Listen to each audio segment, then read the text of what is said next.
Good afternoon, everybody, and thank you for joining us. My name is Melanie, and I have the immense pleasure of joining forces with three wonderful and talented women, Susana, Roxanne, and Paola, to launch the Boston chapter of Latinas in Tech. I speak for all of us when I say welcome to our first official event of Latinas in Tech Boston.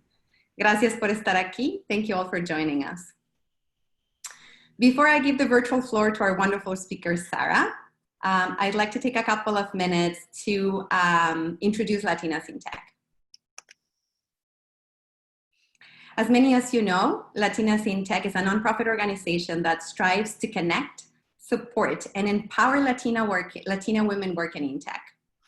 Boston is proudly the 10th city in the United States to launch an official chapter, and we hope to support our members in a way that fits the particular needs of our region. We want to tailor our content and our resources to your needs, and for that, we need to hear from you. So please be on the lookout for a follow-up email and Facebook surveys that will help us tailor the upcoming type of events such as webinars and meetups and recruitment events and networking events, etc. Real quick, before I start, let me go over some housekeeping items. If you look at the bottom of your Zoom player, there is a Q&A button. Please put your questions there. You can also vote for the questions that resonate with you, and Sarah will answer some of the most popular ones at the end of her presentation. Lastly, this session is being recorded, and we will share it with all of you. Now, please join me in welcoming Sarah Negus, a modern-day shaman who works with highly successful entrepreneurs, as well as corporate and high-flying startups and executives to help them find growth in their lives. Sarah, welcome and thank you. Hello, Melanie. Thank you so much for having me here and everybody else at this wonderful launch of the Boston chapter of Latinas in Tech. I'm really excited for you on this new venture, and coming in here today, the energy feels amazing. Which is wonderful because that's what we're going to be talking about. I wanted to begin really by telling you a little bit about me. Now, if I'm right in thinking that the Latinas in Tech is women from South America and Latin countries in Europe, you have a strong tradition of shamanic energy, of understanding shaman, which is not something that happens so much in the UK. And I wanted to talk about why I call myself modern day shaman, because it embraces the cultures that you have all grown up in. Obviously, as you can hear from my accent, I am British. I'm not from South America. I'm very much British, and I grew up in South London. I didn't grow up in the jungle. I wasn't part of an indigenous culture, although my mother was born in Egypt, where they do have a very strong tradition of shamanism. And South London, when I was growing up, in itself was a little bit of a jungle, if you like, without the trees. And I found myself a very sensitive child in a culture that I didn't really understand and didn't understand me. And it was only in my 30s when I had come through a number of different,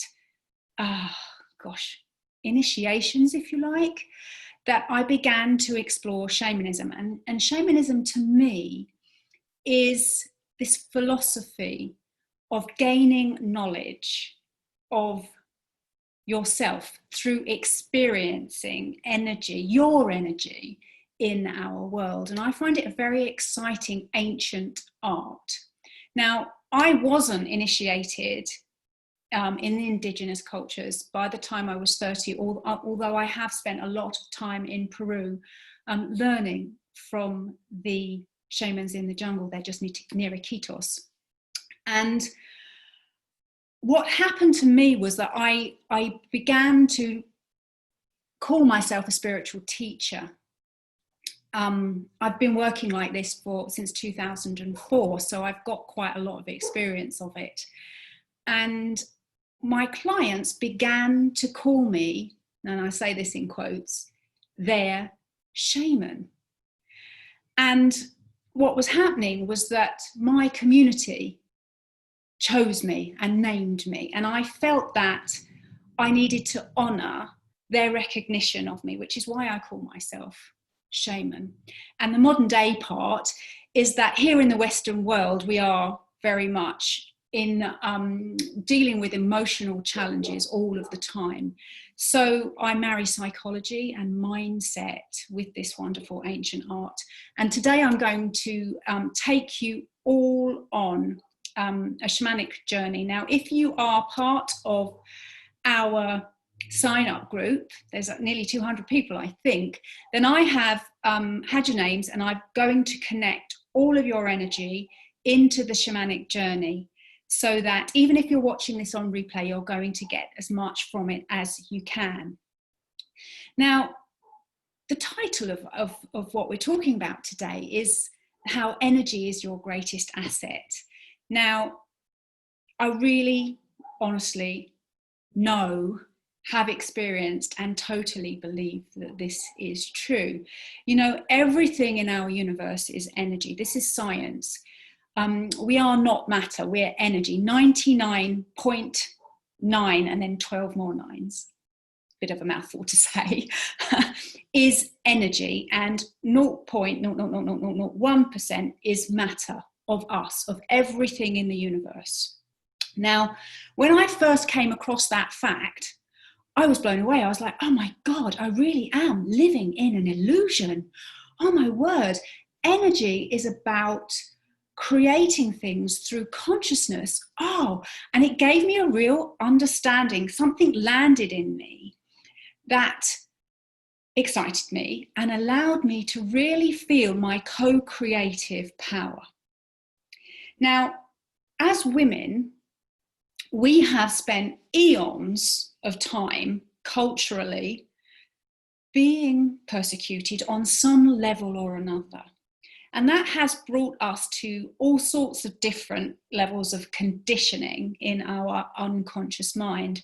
So our behavior, the way we think, our actions, and our inner world can be kind of distorted and not fully connected to the beautiful spiritual power of your own true expression, of your own energy. And that's what my work is all about. It's about a real deep exploration of the inner makeup of your subconscious mind, because your subconscious mind governs about 90% of your behavior.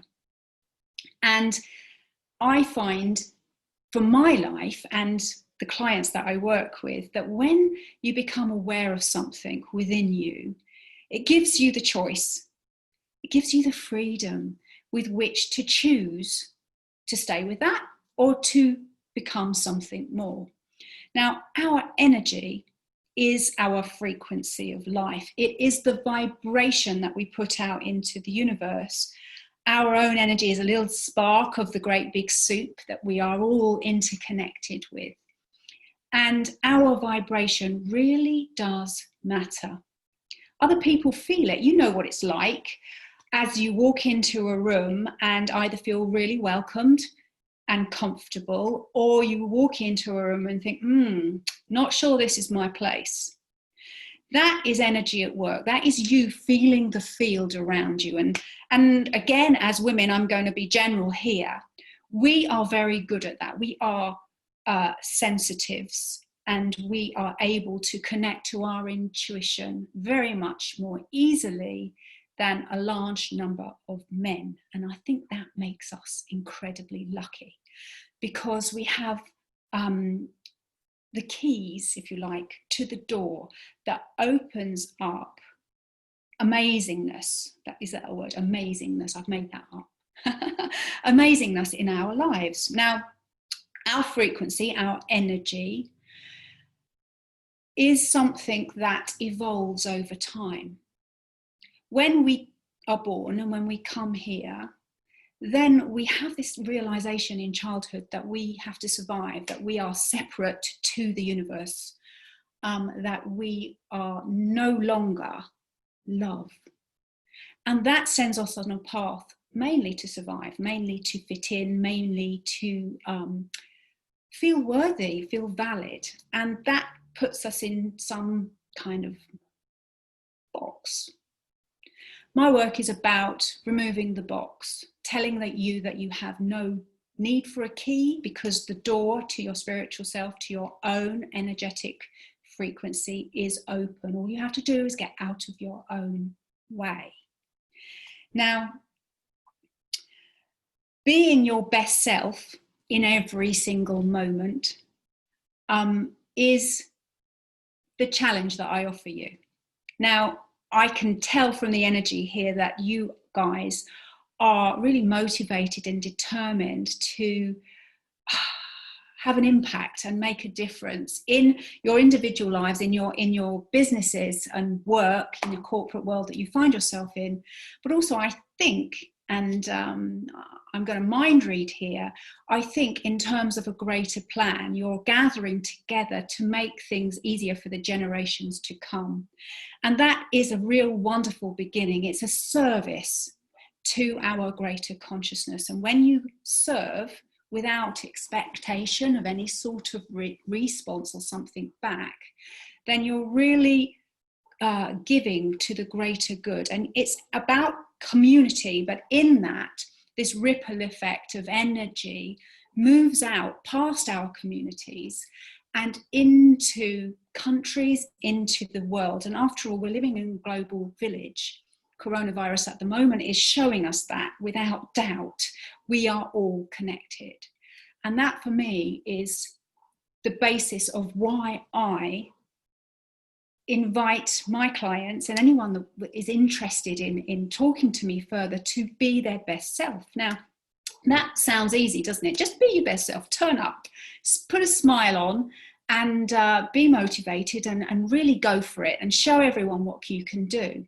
Now, that's only half the picture, because you can fake it until you make it, or you can be really authentic and in integrity with your true self, and in that have a magical quality about your energy that attracts the life that you dream of to you.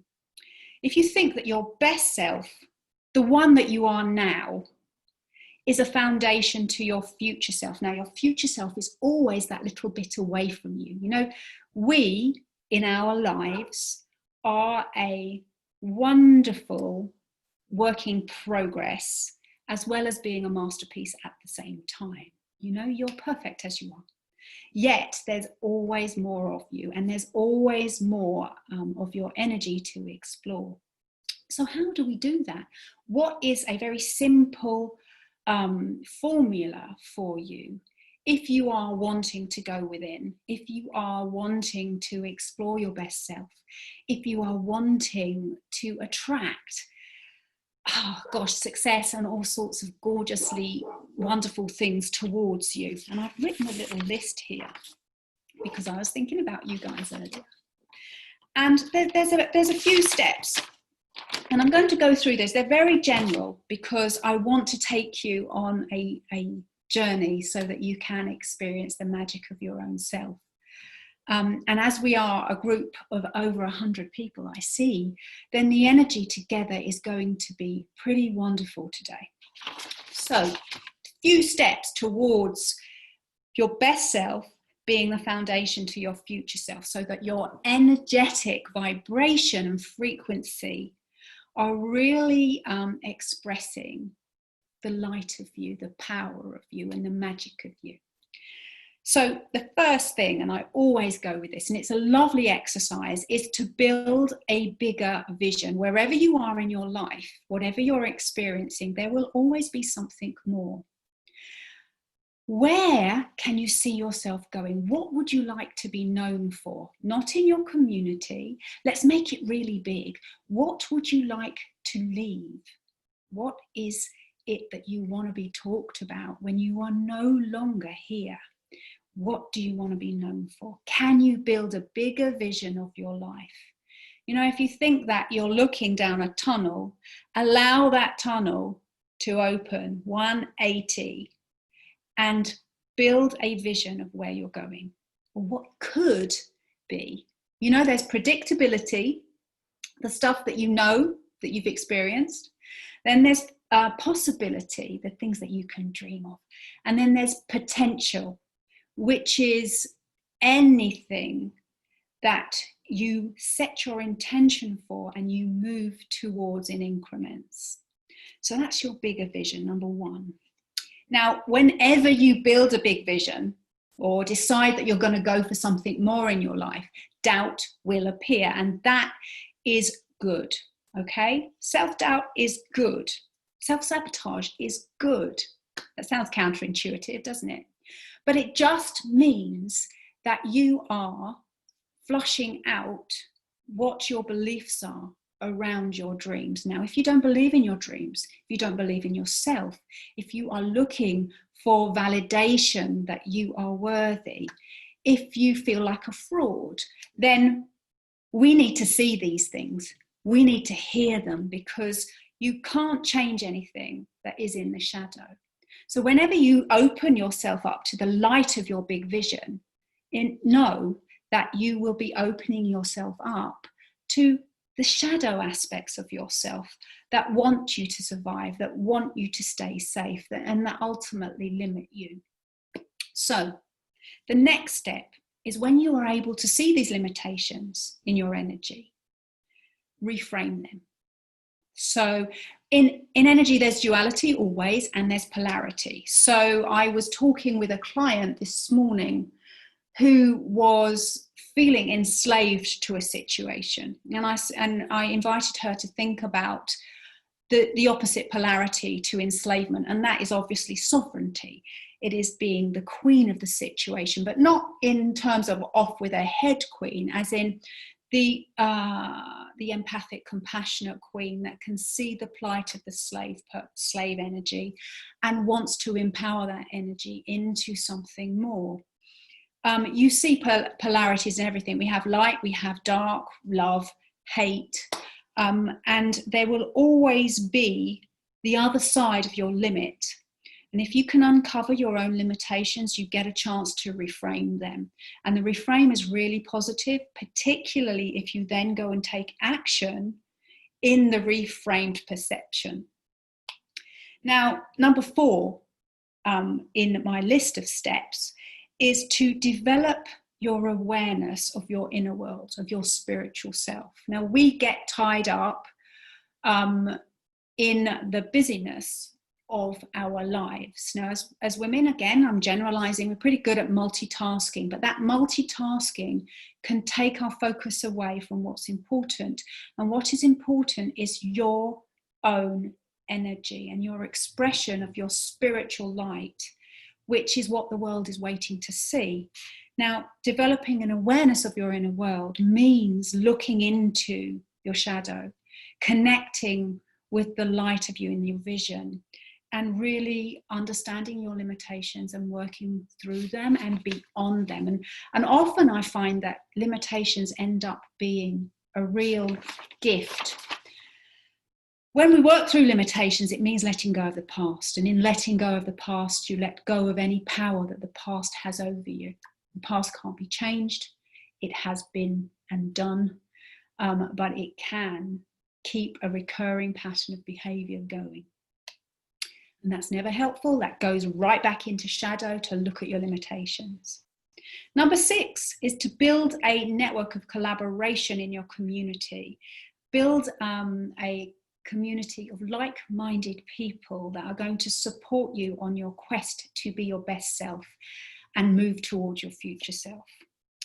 And then to live a question in your life. Now, we're always looking for answers. always looking for answers. But I invite you to live the questions in your life until you can move just very easily and in flow into the answers that come when you're ready. Now, I am is the understanding that you exist. The question is, what may I become? And that comes right the way down into these 7 steps. And I'll just go through them very quickly for you. Build a bigger vision. Uncover your doubts, reframe your limitations, develop your awareness of your spiritual self and your inner world, let go of the past and any power it has over you. Build a network of collaboration of like-minded people and live the questions in your life now. Now, that's a very brief look at why your energy is your greatest asset. Now, I want to show you that shamanic journeying is something different to guided meditation. I want to show you that shamanic journeying is a partnership. It is where I open my energy up and take you somewhere where you can experience yourself with a different perception. So I invite you all of you that are here with me today, to settle yourself comfortably in your chair. Ensure that you have your feet on the floor and your back up straight. I'd like you to turn your palms up in your lap so that you can receive. And your feet are grounded in the earth so that you can be connected to all that we are as we travel. Bear with me while I just settle into the energy.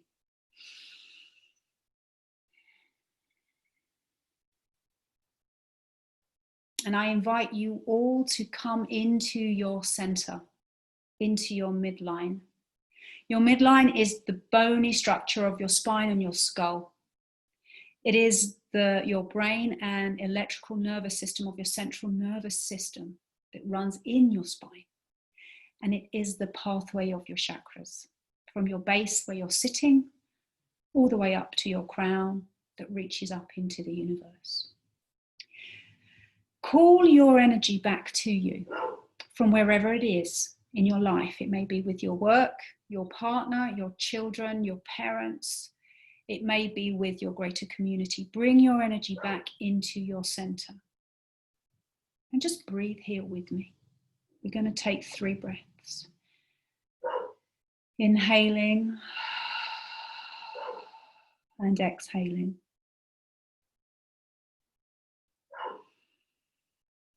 Inhaling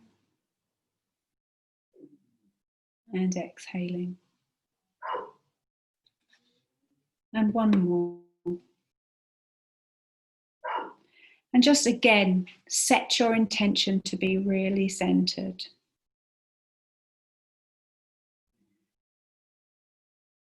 And then come down with me into your solar plexus, that yellow energy center in the middle of your body where your diaphragm is. And you can feel your breath there, moving your chest.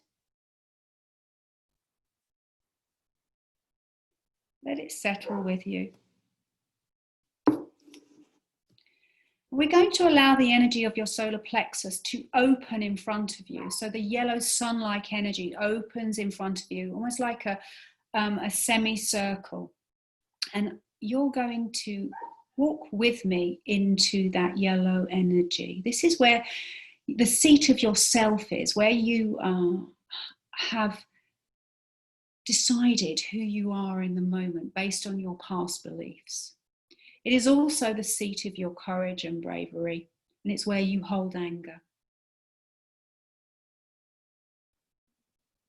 As that yellow energy opens, you'll see that a door comes into the center of it with a wonderful amber handle that has a dragonfly within it. And we're going to open that door and step through, and you'll find that the scene changes and that you're in a meadow. The grasses are very high.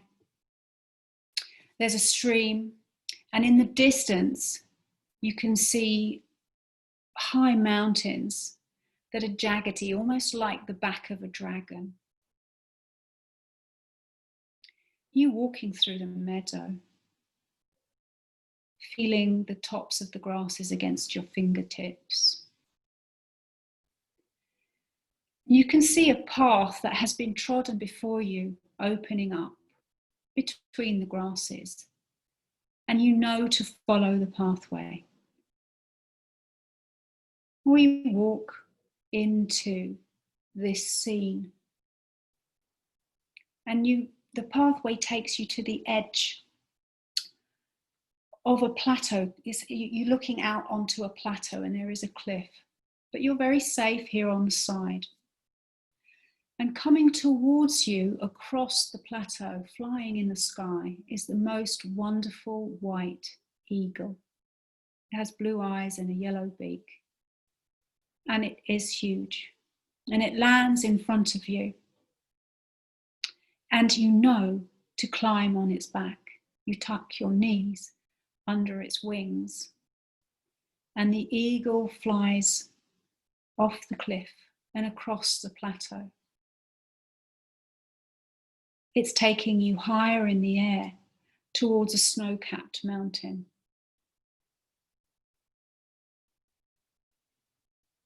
Your breath becomes the beat of its wings.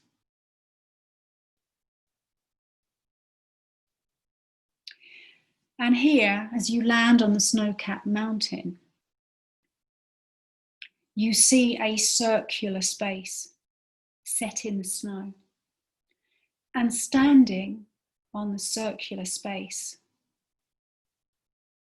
is your higher self, the energy of you that is in spirit, that knows all that you need to know. It's a very welcoming energy, it's a very warm energy, and there is recognition for you. You move towards this aspect of you, this part of your spiritual self, and you hold hands. And your third eyes connect, as does your heart energies. And your vibration shifts as you see how amazing you are, how powerful you are, what gifts you have. And you're given one step forwards on your path towards your future self. You're given one thing to do to allow you to be your best self, to allow your energy to lift its frequency and express your heart and your truth.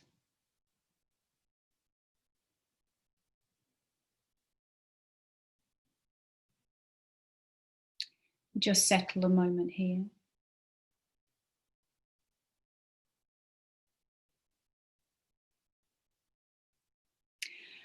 And then the circular snow disk that you're on starts to rotate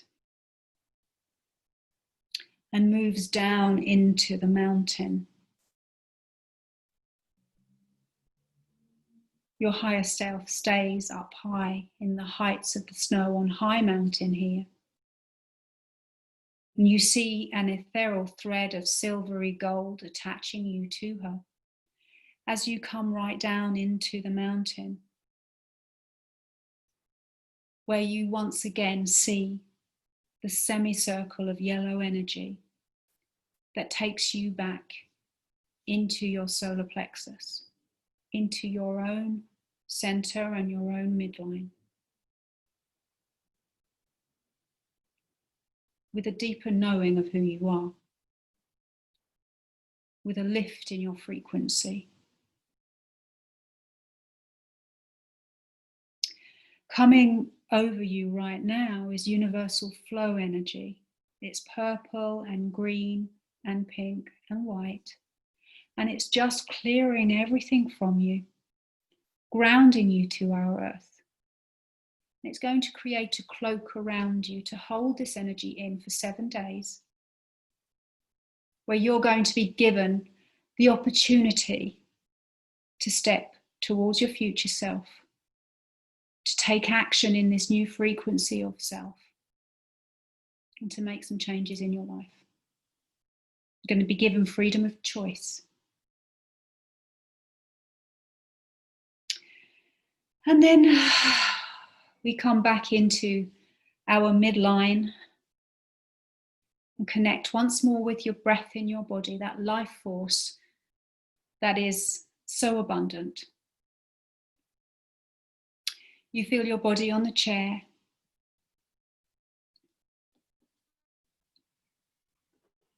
And your feet on the floor. And you come back to this place and this time, and when you're ready, you can open your eyes.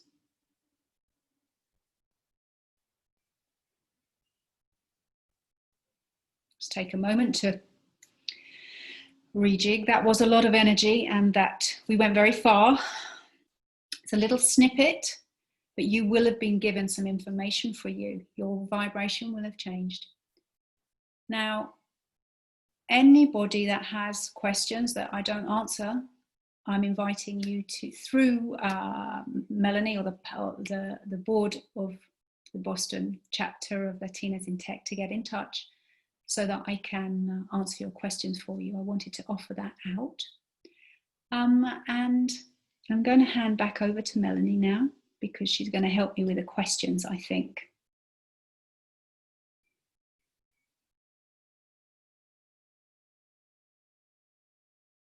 Hi, Sarah. Hi there. Sorry, Roxanne, not Melanie. Sorry, yeah, I got. No worries. Thank you for that. Thank you for the chat and the journey. I'm gonna go and look through some of the questions that are in the Q&A. For everybody else who has any questions, please submit them there, and you can like and vote. Okay, so the first one is, as a very outspoken Latina, sometimes I fear that I might be seen as too outspoken in corporate settings that could potentially taint my reputation within corporate politics, which, to be honest, I could care less, LOL. But I recognize that sometimes we have to compromise when fighting for things we believe. Do you have any tips for communicating our beliefs to folks that might not be at the same level yet, specifically around DEI issues? Can you tell me the lady's name? Cecilia. Okay, so you have a very, very strong spirit that is almost like it's a flame and fire, and that fire is difficult for other people to hold sometimes, but mainly because it's difficult for you to hold. Now, somewhere you decided that it was not acceptable to be free with yourself. And yes, compromise is always useful in negotiations, but not when it feels like failure. And I wonder if you connect compromise with failure on a deeper level. So my invitation to you with this particular question is to get really comfortable with the passion that you have for your life, for yourself, and for your work. And then find compassion for those that are not with you yet, and have patience for them. Because in compassion and patience, you will be able to negotiate without feeling that you compromise too many things. I hope that helps. I think Paula's going to ask the next question. Okay. Hi, Sarah. Thank you so much again for your talk. That was wonderful. My pleasure. So our next question is from Fair. She says, how can we bring our best selves and spirituality to our work and leadership style? The way I see it, your best self and your spirituality are the same thing, and so is your corporate role. If you show up in all that you are, being truthful and allowing yourself to be vulnerable, so that you can continue to learn with others, you are showing up as your best self. You know, even if you're not in the exact role that you want to be in, even if you find that you're kind of distorted in what you want to express, show up with the energy of your best self, and it will take you somewhere else. Does that make sense? Help you?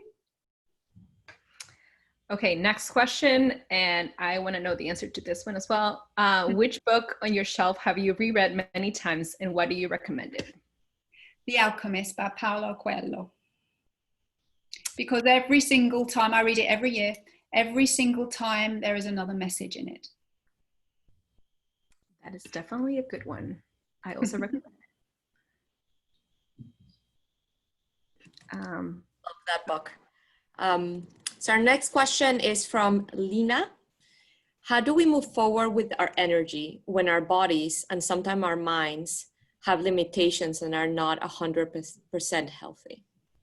Yep, I hear you, I understand. Just so you know, I've spent a number of years suffering with chronic fatigue, autoimmune disorder and depression, and car crashes that caused immense pain. So I really understand that sometimes your physical body is not in alignment with where you want to go.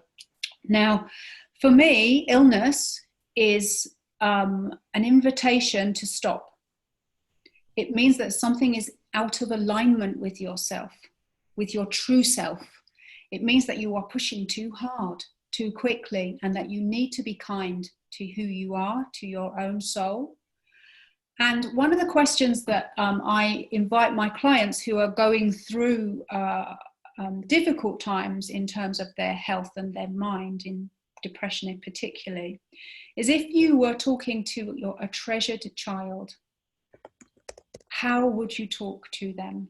How would you nurture them? How would you love them? And that often gives them a different perspective on how to manage their own perceived limitations in illness. Often illness is the breakthrough, the breakdown before the breakthrough.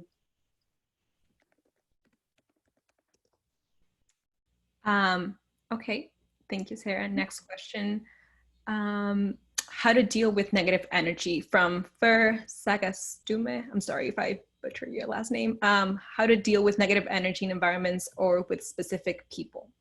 Okay, so energy is just energy.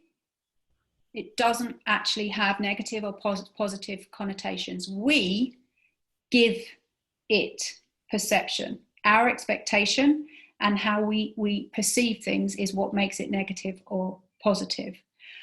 Lower vibrational energy feels negative because it's heavy. And if something is coming towards us that feels negative, it's often a mirror, no, not often, it's always a mirror of what is going on inside of ourselves. So if you are in an environment where perhaps there's a lot of anger being directed at you, my invitation would be to go and have a look at why you are so angry. If you're in an environment where there is a lot of distorted, just looking here, distorted community, so gossip, for want of a better word, I'd invite you to go and have a look at what it is that you're lying to yourself or telling half truths in yourself. So negative energy around you is often a reflection and an invitation to do some self-work. You can't change other people, but you can change the power they have over you by looking at yourself and lifting your vibration and changing how you perceive things.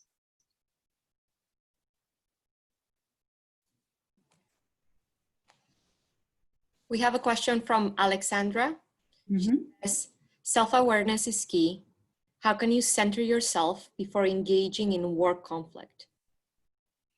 Conflict is always difficult, particularly for women. We are taught that conflict is, when we're children, conflict is scary, anger is not acceptable, and that your conflict usually means someone's going to win and someone's going to lose. Now, when I work for the executive team in Microsoft, and I work with them in conflict, in particular in leadership development. So one of the things that has massively changed the way that they interact with with their teams is that they don't look at conflict as a win or a lose. They look at conflict as a way to find a way forward, a pathway, a map forwards for the greater good. Now, centering yourself means that you have to be very certain of your own energy, have no expectation of outcome, because if you're expecting an outcome, your energy will be there. It will be in the outcome that you expect to have. To go with the flow. So to know your subject, to turn up with everything that you need, and to be very strong and soft is the wrong word, empathic and compassionate to those that you are in conflict with. The other thing, of course, is to reframe the word conflict to negotiate. That's awesome. Next question. How do you think we can begin to untrain ourselves of our distortions and inner critic that are holding us back? Well, we all have distortions. We are all never finished.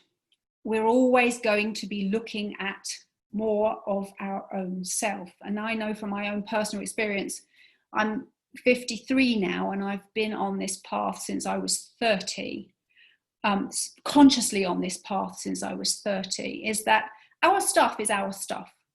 It makes us who we are, and it's part of our path.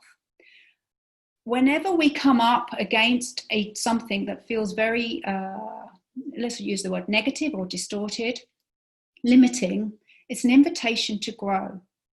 So I always say, oh wow, there's a challenge.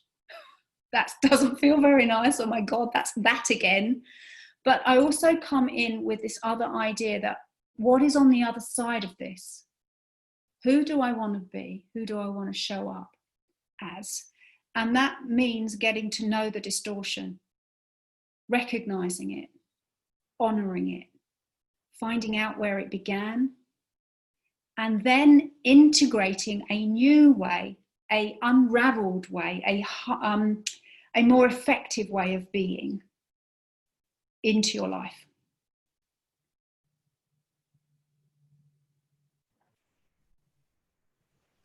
Great. We have another question from Elizabeth. Mm-hmm. She says, I tend to feel energy deeply, and because of that, I attract a lot of good and bad energy. How can I control how to maintain my energy in balance? Okay. So I can see that you feel that you're an empath, Elizabeth, and we are not taught in our culture to that empathy is a real quality and a gift, because we're not taught to have boundaries that come from our truth. We are taught to fit in. We are taught that we have to conform. So your experience of other people's positive and negative energy are just reflections of what's going on with you.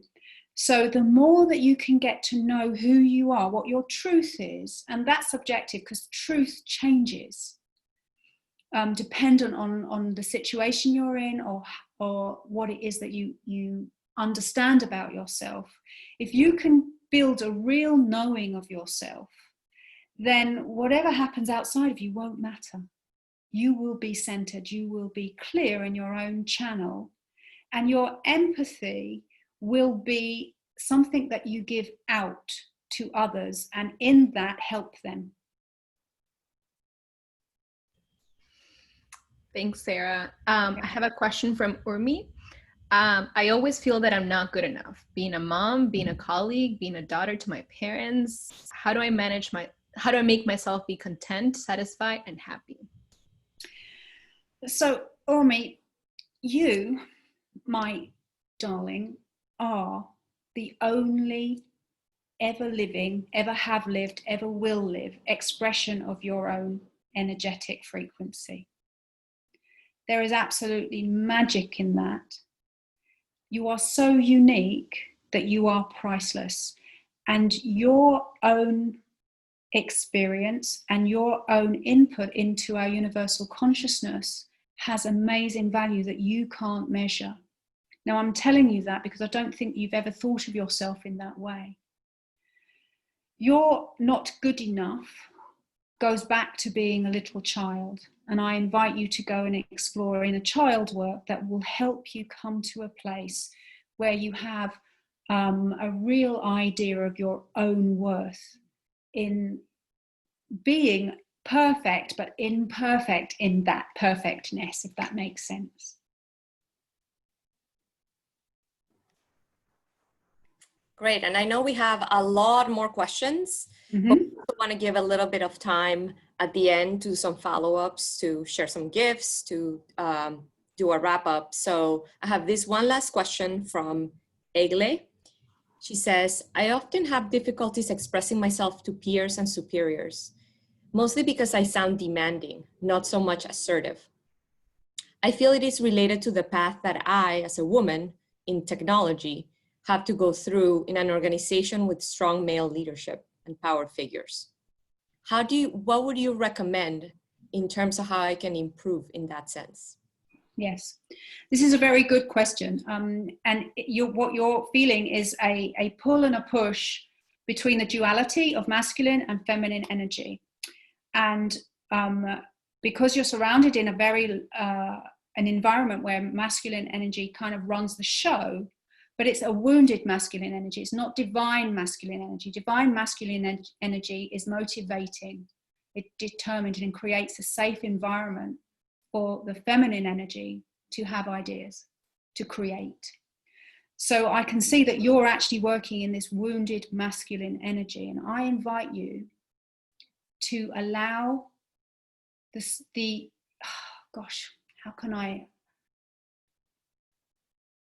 beauty of you to be seen without it being harsh. It's to come into compassion with the feminine side, the female of you that is in this environment, and allow that to be seen more fully. I think we have time for just one more question. So I'm going to pick one from Joanna Rodriguez. And by the way, for the questions that we don't get to during this session, I think, Sarah, you'll be happy to answer them offline. Yeah. So one last question. What I related from Joanna, I related to the strong intuition you mentioned women have. Sometimes I'm thinking about someone and suddenly I get a call or a message from this person. Yes, I know this is no, whoops, I missed it. Oh, it went away, the question. Oh, sorry. Oh, sorry. Okay. I know this is no coincidence, and I want to understand if there's a way to strengthen this intuition and use it to continue building the best version of myself. Yes, another great question. Absolutely. Our intuition is a muscle. We all have it, you know, very much like some people, everybody can run unless they're injured, but some people can run really fast. And some people are more tuned into their own intuitive nature than others. Now, if you've already got that gift and you want to explore it, the only way is in. It means that go into your inner world, explore your shadow, so your conditioning, the reasons, your experience so far in your life will unlock. The more you unravel that condition, dysfunction, limitations, the more you unravel that, you will unlock more and more openness to your intuition and be able to trust it. Often with people that have a very strong intuition, trust is the thing that's missing, because our culture or Western world doesn't really hold that much sway with it. But intuitive power in the business world is a game changer. If you've got intuition and can act on it with empathy and compassion, negotiate, you're on to a winner. Okay, I'm just gonna go back to the couple slides to wrap it up. Okay. Give me one. So yes, I know that, oops, sorry, having percent. So I know we couldn't get to all of the questions, but feel free to reach out to Sarah. I believe, Sarah, you're more than, I'm happy to get anybody's like personal questions. So her information is down below. And also, like, I know I already said like one last question, but Sarah, you have amazing free resources to get started on resetting your energy, on meditation and journeying. Can you speak more about those? Yeah, for sure. So over on my website, which is www.sarahnegus.com, you'll find some free gifts. There's a 7-day energy reset, which is 7 journeys over 7 days, which is designed to completely reset your energy. It's wonderful. You'll love it. There's a 3-day energy mastery challenge, which will help you. It's got 3 videos and PDFs for journaling to help you go deeper. I can't remember what else is on there, Roxanne. Yeah, the 10-day energy. 10-day shift. Yeah. 10-day shift, which is a very practical look at how to shift your energy. There's only one, there's some meditation in it, but a lot of the other things that are included in the shift are things that you can actually practically do, which is something that gets missed sometimes in spiritual work. Yeah. So I've done all 3 and they are amazing. I've also worked with Sarah 101 and those resources are still great. So just to wrap it up, thank you everyone for joining us today. Thank you, Sarah. Please don't forget to join us on Facebook. Search for Latinas in Tech Boston and Latinas in Tech as well. And yeah, have a great day. Hope some magic happens during this week, and we'll see you soon. And we'll be following up with the free resources and the recording as well. Yeah, thanks. Bye everyone. Thanks for joining me.